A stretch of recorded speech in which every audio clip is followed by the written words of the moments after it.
তো আমি 6 নম্বর ভবনে বসি, হঠাৎ করে একটা বিকট শব্দ।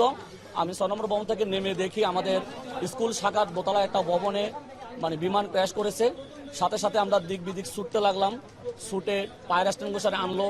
আমরা দক্ষিণ পাশের কিছু গ্রিল, উত্তর পাশের 2টা গ্রিল ভেঙে বাচ্চাদেরকে উদ্ধার করছি।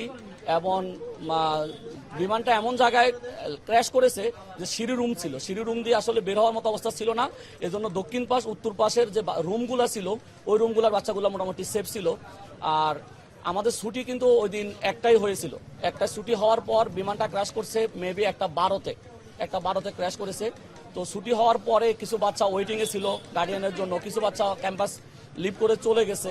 তো এই জন্য আসলে হতাহতের খবরটা আমরা এক্স্যাক্টলি বলতে পারতেছি না, এটা নিয়ে তদন্ত কমিটি গঠন করা হয়েছে আমাদের 6 সদস্য বিশিষ্ট।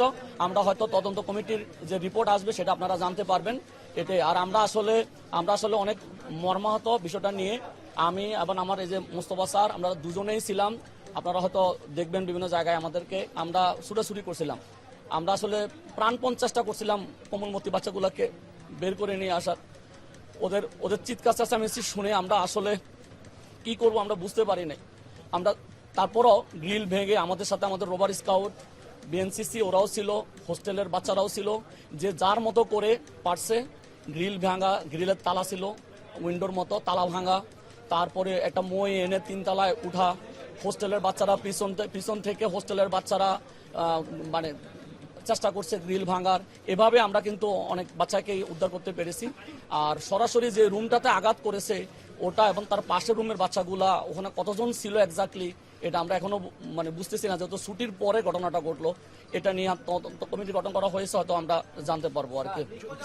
কলেজ শাখা হওয়ার কারণে ওখানে আসলে কয়টা সেকশন, কোন সেকশনের কি নাম এটা আসলে আমি ক্লিয়ারলি বলতে পারবো না।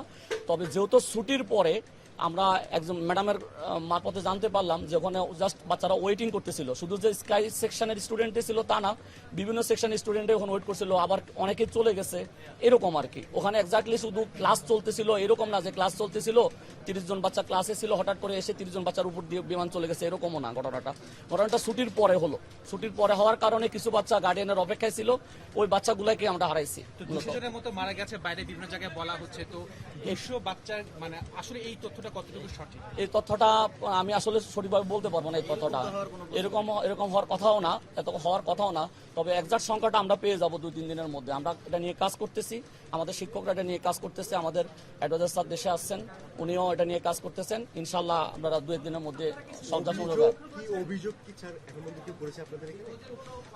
আমাদের এখানে মানে এখন নিখোঁজের বিষয় নিয়ে আমাদের একটা ডেস্ক আছে এখানে, অভিযোগ ডেস্কের আসলে অভিযোগ হয়েছে কিনা এটা আমি আসলে অভিযোগ ডেস্কে যাই নাই।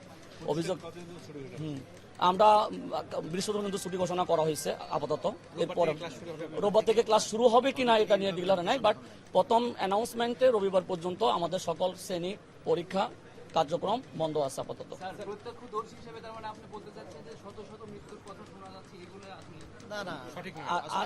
আমরা আগুন লাগার পরে ভবনের সামনে এসেছি, যেহেতু আমরা পাশের ভবনে ক্লাস নেই, আমরা কলেজ শাখায়, ওখানে আসলে এক্স্যাক্টলি কতজন বাচ্চা ক্লাস করতেছিল, কারা ছিল এটা ওই রিলেটেড টিচাররাই বলতে পারবে, কিন্তু শত হওয়ার কথা না।